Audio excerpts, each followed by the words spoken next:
감사합니다. 축복합니다. 사도 바울이 우리가 모두가 다 허물과 죄로 죽었다, 허물과 죄로 죽은 존재였다라고 분명하게 선언을 하고 있습니다. 여기서 죽었다라는 말은 영적인 죽음을 가리킵니다. 영적인 죽음이라는 것은 하나님과 끊어졌다는 의미입니다. 하나님과 끊어지면 인생은 끝나는 것이죠. 마치 모태에서 그 아이가 그 모태와 끊어지듯, 끊어지면 죽는 것이죠. 마찬가지로 영적인 죽음이라는 것은 하나님과의 그 관계가 아예 끊어져 버린 것을 얘기합니다. 허물과 죄로 죽었다 하는 것은 허물과 죄로 하나님과의 관계가 아예 끊어졌다 하는 거죠. 그 영적인 죽음으로 인하여 우리 육체의 죽음도 뒤따라오는 것이죠. 그리고 그 육체의 죽음과 함께 심판이, 형벌이 함께 따라오는 것입니다. 그러면서 사도 바울은 이 영적인 죽음의 이유 세 가지를 우리가 지난 시간에 함께 살펴봤었죠. 첫 번째로는 세상의 풍조를 따르기 때문이다. 1절에서 그러죠. 하늘의 풍조를 따르지 않고 세상의 풍조를 따랐기 때문이다. 두 번째로는 하나님과 사람 사이에 공중에 권세 잡은 자가 있는데 곧 그들의 지배 아래 있기 때문이다. 그들의 유혹에 따르기 때문이다 얘기합니다. 또 세 번째로는 우리가 죄를 짓는 게 세상 탓 또는 사단 탓으로 끝낼 수 없는 게 그들의 유혹에 의하여서 우리의 육체의 욕심이 반응하기 때문이라 이야기를 하고 있습니다. 사도 바울이 허물과 죄로 죽을 수밖에 없었던 이유, 이 세 가지에 대해서 진단하는데 그 진단이 우리와 상관이 없는 것이 아닙니다. 이것이 우리와 밀접하게 관련이 있습니다. 우리가 왜 죄로 말미암아 죽을 수밖에 없느냐, 우리가 왜 죄 가운데 있느냐, 이것이 바로 우리 모습인 거죠. 세상의 풍조를 우리는 그대로 따라가고 있습니다. 사단의 유혹을 받고 있죠. 육체의 욕심에 따라 우리가 살아가고 있는 것이죠.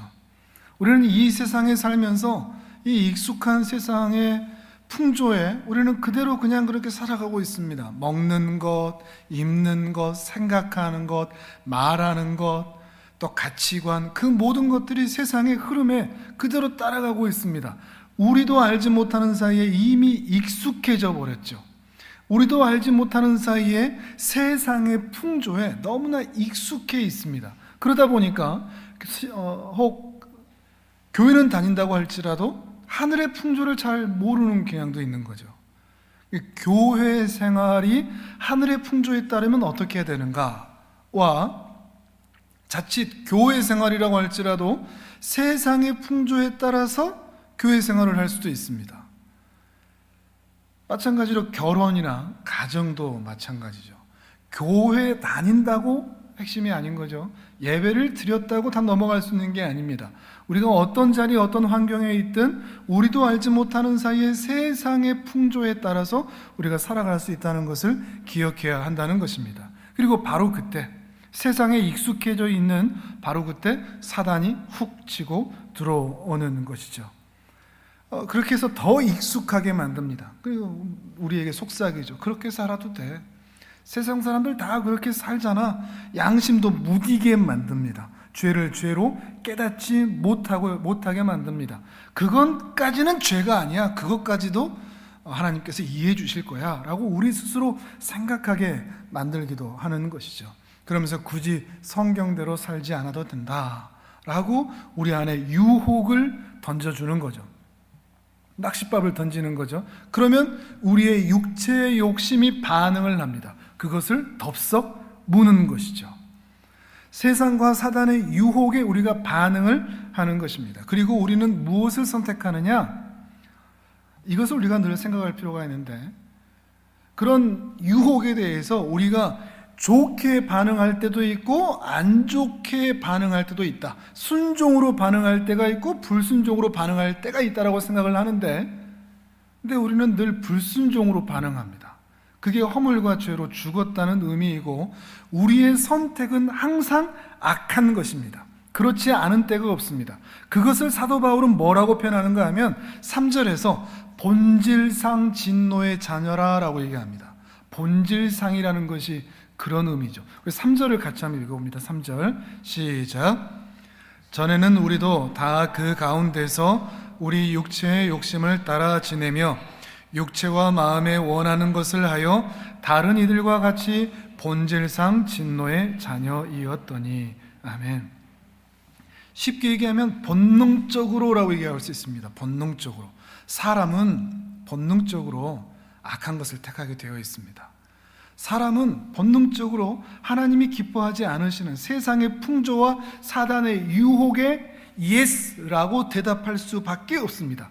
그것이 본질상입니다. 우리의 본능적으로 우리는 진노의 자녀로서 허물과 죄로 죽을 수밖에 없는 자로 살아가고 있다는 것입니다. 사람은 절대로 선한 것을 택하지를 않죠.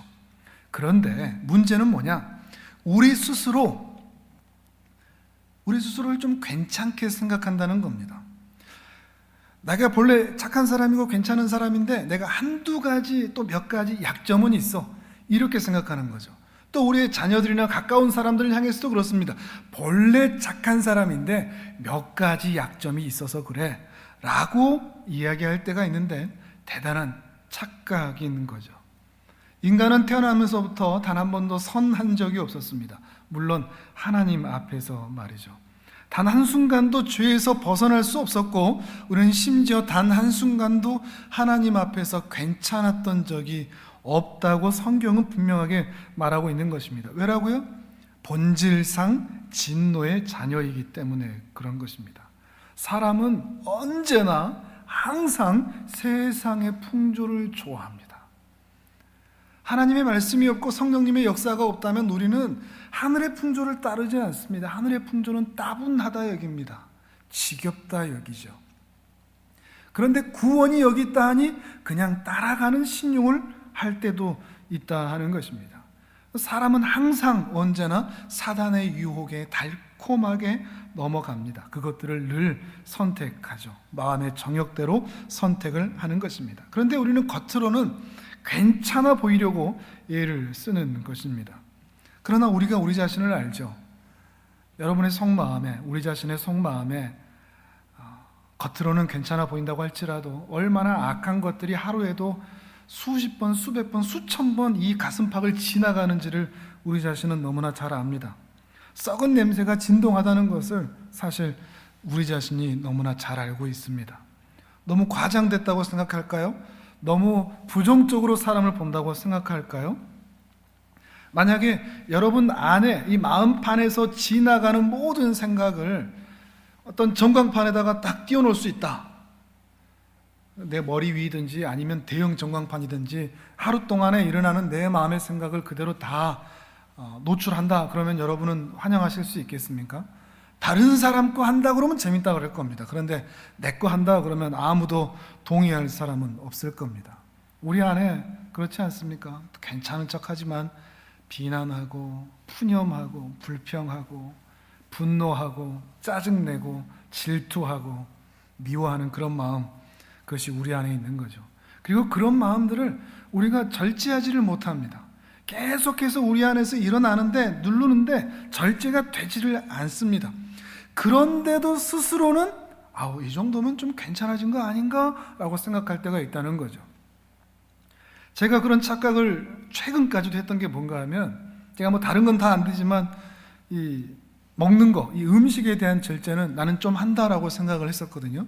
음식에 대한 절제는 그래도 좀 하는 편이다. 나는 좀 적절하게 이렇게 먹는다 생각을 했는데, 필요한 만큼만 먹는다고 생각을 했는데, 근데 어느 순간 깨달은 게 뭔가 하면 제가 음식을 절제하고 있는 게 아니고, 음식을 절제하는 실력이 좋아졌던 게 아니고 음식 맛을 모르는 거더라고요. 맛을 모르는 거죠. 이 오감을 통해서 이것이 어떤 맛이고 어떤 맛이어서 이것을 먹으면 어떤 느낌이 있고 하는 그런 감각이 없는 겁니다. 그러니까 음식을 절제하는 실력이 높아가는 게 아니고 음식 맛을 아는 감각이 떨어지고 있는 거죠. 근데 스스로는 나는 음식에 대해 절제할 줄 알아, 이렇게 착각을 한다는 말입니다.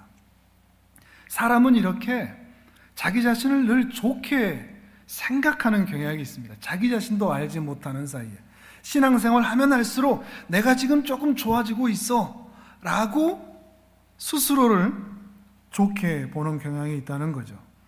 하지만 사람은 자기 몸에서 나는 냄새를 맡지를 못하죠. 자기 몸에서 얼마나 악취가 나는지, 냄새가 나는지, 입냄새가 나는지 하는 것들을 자기는 모릅니다. 자기는 괜찮다고 여기는 일들이 있는 거죠. 돈에 대한 절제도 마찬가지가 아닐까 생각을 해보게 됩니다. 나는 돈에 대해서 절제할 수 있어 라고 말은 하더라도 사실 돈 맛, 그 돈의 위력, 그것을 가져본 적이 없기 때문에 사실 돈의 위력과 맛을 몰라서 그럴 수도 있는 겁니다. 만약에 돈이 주는 쾌락과 만족을 부어준다면, 그래서 그 안에 돈에 대한 맛을 느끼게 해준다면 미친 듯이 돈을 쓸 겁니다. 빚을 내서라도 말이죠. 명예욕도 그렇습니다. 나는 명예욕이 별로 없어 라고 생각하지만 실제로 명예가 주는 그 힘을, 그 명예가 주는 만족을 누려본 적이 없어서 그럴 수도 있다는 것이죠. 사단은 끊임없이 우리 안에서 이렇게 일을 합니다. 우리가 세상의 풍조에 이미 푹 빠져 있고 사단의 유혹에 날마다 당하고 있으면서, 그러면서 내 정욕대로 살아가고 있으면서 내가 신앙생활을 하고 있다는 것만으로 나는 스스로 지금 괜찮아져 가고 있어 라고 착각하게 만든다는 것입니다. 근데 나는 괜찮아지고 있어 라고 생각하는데 사실 사단이 더 꽉 붙잡고 있는 거죠. 이해하시겠습니까? 나는 만족을 하고 있습니다. 내가 좀 신앙생활 하면서 조금 더 좋아지고 있는 것 같아 라고 하는, 그렇게 생각하는 바로 그 순간 사실 사단이 그 어느 때보다 더 강력하게 나를 붙잡고 있는 상태라 하는 것입니다. 사단은 정말 치밀한 고단수입니다. 우리가 당할 수 있는 존재가 아닙니다. 우리 스스로에게 안주하게 만듭니다. 괜찮다고 생각하게 만듭니다. 근데 그의 전략은 상상을 불허하죠. 그렇게 괜찮게 여기게 만들면서 사단은 우리 영혼을 잠식하고 있는 것입니다. 그것이 바로 중독입니다. 중독. 죄는 계속해서 우리로 하여금 중독하게 만들죠. 맛에 대해서 중독되게 만드는 거죠. 돈의 맛, 힘의 맛, 명예의 맛들을 알아가면서 계속해서 그 자리, 스스로 나는 괜찮아 라고 생각하는 자리로, 그 자리로 중독하게 만드는 것입니다. 그만해야 되는데, 이렇게 하면 안 되는데, 그만하면 안 되는데, 돈에 대해서, 힘에 대해서, 시간에 대해서, 잠에 대해서, 여러 가지 것들에 대해서 내가 절제해야 되는데, 정신 차려야 되는데 하면서도 우리 영혼을 계속 움켜쥡니다. 그것들에 대해서 우리 각자 자신에게 가장 약한 것을 파고들어서 그 부분에 대해서 놓지 못하게 만든다 하는 것이죠. 대단한 노력이 아니라면 정말 발을 빼기가 좀처럼 어렵습니다. 그것이 죄의 중독이죠. 사단은 결코 쉽게 놔주지 않습니다. 기도 몇 번으로, 찬양 몇 번으로, 예배 몇 번으로 우리가 그것을 빠져나올 수가 없습니다. 우리는 시간이 지날수록 허물과 죄로 죽어갈 수밖에 없는 진노의 자녀로 파탄 인생이 될 수밖에 없는 것이죠. 이것이 본질상 진노의 자녀가 갈 수밖에 없는 인생인 것입니다. 그러니 사단의 영향력 아래에 있는, 세상의 풍조와 사단의 유혹 가운데 있는, 공중의 권세 잡은 자 아래에 있는 인간에게는 희망이 없는 것입니다. 방법이 없습니다. 여기에서 빠져나올 길이 없습니다. 그런데 4절에서 놀라운 반전이 일어난다고 말을 하고 있습니다. 4절 말씀을 같이 읽어봅니다. 시작. 긍휼이 풍성하신 하나님이 우리를 사랑하신 그 큰 사랑을 인하여. 아멘. 4절 앞에는 그러나라는 접속사가 포함이 되어 있습니다. 그러나 우리가 사단의 밥이 되었으나, 하순이 되었으나, 본질상 진노의 자녀로 허물과 죄로 죽었으나 긍휼이 많으신 하나님이, 그리고 그 하나님께서 어떤 일을 하셨냐? 5절 6절 이렇게 얘기하죠. 5절과 6절 같이 읽어봅니다. 시작. 허물로 죽은 우리를 그리스도와 함께 살리셨고 너희는 은혜로 구원을 받은 것이라. 또 함께 일으키사 그리스도 예수 안에서 함께 하늘에 앉히시니. 아멘.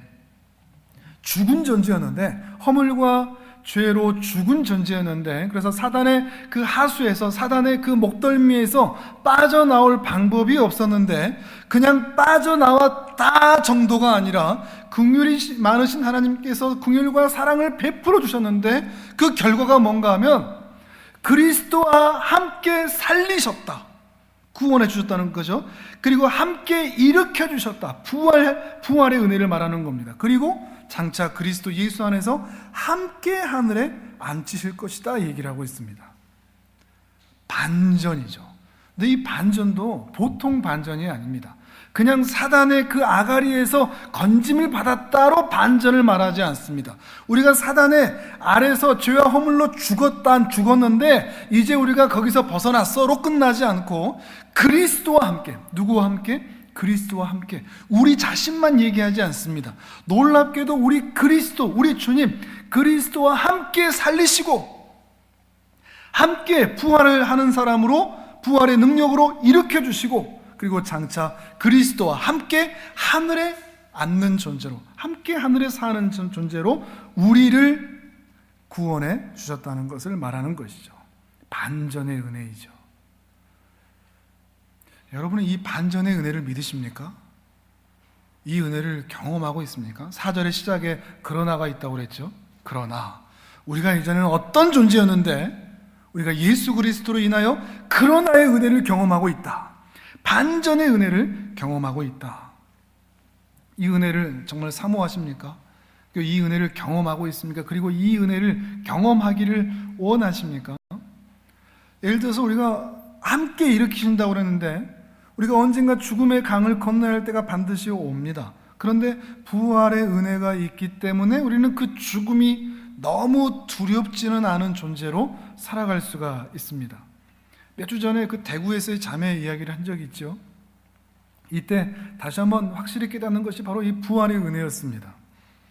이 자매가 그 당시에 얼마 지나지 않아서 이제 부르심을 받게 될 것이 판정이 나이기 때문에 걱정이 되지만, 안타깝고 슬프지만 함께 울지 않은 것은 천국에서 다시 만날 것에 대한 기대감이 분명하기 때문에 그렇습니다.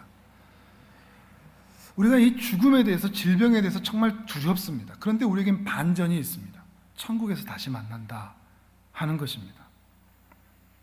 정말 슬픈 것은 우리가 죽음 이후에 천국에서 다시 못 만나는 것이 오히려 슬픔이죠. 끝까지 고집부리면서 이 부활의 은혜를 경험하지 못하는 사람들이 오히려 안타까운 거죠. 그러나 우리는 모두가 다 천국에서 다시 만날 겁니다. 그것이 우리의 소망입니다.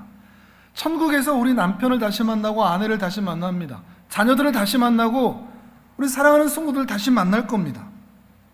그리고 우리는 그곳에서 그리스도와 함께 영원히 살 겁니다. 이게 반전의 은혜죠. 그리스도와 함께 하늘에 앉히셨다. 우리에겐 그 은혜가 있다. 허물과 죄로 죽을 수밖에 없는 우리들에게 어떻게 이런 반전의 은혜가 있는가? 그리고 그 반전의 은혜로 인해서 오늘 우리는 어떤 마음과 심령으로 살아가고 있는가? 본질상 진노의 자녀로 죽을 수밖에 없었는데 말이죠. 이런 반전을 가능하게 하신 주인공이 바로 4절에서 얘기하는 긍휼이 많으신 하나님인 것이죠. 우리의 의한 노력이 아닌 것입니다. 오직 하나님의 열심이시죠. 하나님의 사랑이 이 모든 상황을 뒤집으신 것입니다. 정말 중요한 질문이 오늘 우리에게 함께 있습니다. 이 반전의 은혜를 알고 있는가? 그저 구원받았다, 나 교회 다니니까 이제 나중에 천국 간다, 평평하게 믿는가? 아니면 내가 이전에는 어떤 존재였는데 내가 이제는 이런 존재가 되는구나 하는 반전의 은혜를 경험하고 있는가? 그리고 그 은혜를 내가 이미 경험했는가? 아니면 내가 아직 이 은혜를 경험하지 못하는 것인가? 정말 고집스럽게 살아가고 날마다 죄 아래 살아가고 있는데 어느 날 찾아오신 주님께서, 긍휼이 많으신 하나님께서 나에게 놀라운 반전을 허락해 주셔서 날마다 감사케 하시고 찬양케 하시고 예배케 하신 그 은혜를 경험하고 있는가 하는 것입니다. 잘못된 길을 가고 있다 그러면 유턴을 빨리 하는 게 지혜죠. 운전하시는 분들은 잘 아시지 않습니까? 이 길이 잘못된 길이다 그러는데 계속 가면 그건 미련한 거죠. 빨리 돌릴수록 은혜입니다. 그런데 운전은 이렇게 잘 알면서 실제 삶에서는 이렇게 살면 안 되는데 하면서도 돌이키지를 않습니다. 유턴을 하지 않습니다. 빨리 돌이키는 게 반전의 은혜죠. 그게 감사인 것이죠.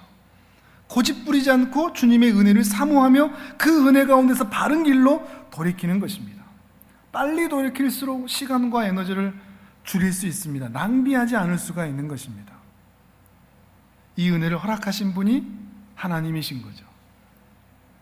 우리에게 허락하신 이 반전의 은혜, 이런 놀라운 선물, 구원의 선물, 이 선물이 우리에게 감사가 되고 감격이 되는가? 근데 처음 자녀들이 선물을 받을 때는 선물 자체만 기뻐하죠. 와, 선물 받았다. 근데 조금씩 더 크면 선물보다 누가 보입니까? 그 선물을 주신 분이 보이죠. 그리고 그 선물을 주신 분에 대해서 감사하게 되죠. 우리가 한 번 더 생각할 것은 무엇인가 하면, 우리가 반전의 은혜를 경험했는데 그 은혜를 허락하신 하나님이 보이는가 하는 것입니다. 내가 구원받았다 해서 나를 왜 구원시켜 주셨지? 나에게 왜 이런 은혜를 주시지? 내게 왜 이런 선물을 주시지? 이 선물을 주신 그 하나님을 발견하는가 하는 것입니다. 그 하나님의 은혜를 경험하고 있는가 하는 것이죠. 선물이 큽니까? 선물을 주신 분이 큽니까? 어떤 은혜가 훨씬 더 클까요? 우리의 눈이 선물에만, 구원에만 있는 게 아니라 그 선물과 구원의 은혜를 주신 그 하나님께 가까이 가는 것이 중요하겠죠. 그러니까 자주 말씀을 나누지만 누가복음 15장에는 탕자의 비유가 나오죠. 그리고 그 아버지가 나옵니다. 이 탕자가 그런 반전의 반전을 거듭한 인생이라 할 수 있을 것입니다. 막대한 재산을 가지고 떠나죠. 그리고 거기서 브레이크 없는 인생을 살다가 모든 것을 다 날려먹고 유턴을 합니다. 반전을 하죠. 여기는 세상은 이 살 곳이 못 되는구나, 아버지 집으로 돌아가야겠다. 그리고 그 아버지 집에서 반전을 경험하게 됩니다. 집 나간 아들을 기다리는 아버지를 드디어 만난 거죠. 그전에는 선물만 눈에 보였다가 이제 드디어 돌아와서는 그 아버지가 보이게 된 것이죠. 아버지의 사랑을 받을 자격이 없다고 여겼는데 끊임없이 자신을 기다려주시는 아버지의 사랑을 확인한 사람이 바로 이 탕자인 것입니다. 아들의 자격이 없다고 여겼는데 그 아들의 자격을 회복시켜 주신 분이 바로 그 아버지인 것을 확인한 것입니다. 반전의 반전을 경험하면서 다시 모든 것이 회복된 것입니다. 이런 반전이 일어날 수 있었던, 이 탕자에게 반전이 일어날 수 있었던 원인이 뭘까요? 이 아버지에 대해서 뭐라고 얘기하는가 하면, 아버지가 그를 보고 측은히 여겨라고 하는 표현이 있습니다. 측은히 여겨서 그를 향해 달려가서 품에 안고 그를 다 회복시켜 주었던 거죠. 아버지의 그 측은히 여기심, 측은히 여기심으로 이 아들이, 탕자가 반전의 은혜를 경험할 수 있었던 것이죠. 오늘 본문에서 4절에 나와 있는 것처럼 긍휼하신 하나님, 긍휼이 많으신 하나님, 긍휼히 여기신 하나님, 그 하나님의 사랑이 바로 여기서 말하는 측은히 여기심이라 하는 것입니다. 우리가 믿는 하나님이 바로 이런 하나님이신 것이죠. 아버지가 그 아들을 향해서 아무런 벌을 얘기하지 않고 그 모든 탕진한 것에 대해서 빚 갚으라 얘기하지 않고 그저 회복시켜 주었듯이 우리 하나님께서도 우리에게 벌을 얘기하지 않고 빚을 얘기하지 않고 책임을 따지지 않고 그저 너는 내 아들이라 라고 말씀하신 그 근간에는 아버지의 긍휼히 여기심이 있다는 것입니다. 측은히 여기심이 있다는 것입니다. 우리에게 이런 반전의 은혜를 허락하신 분이 바로 우리 하나님 아버지이시는 것이죠.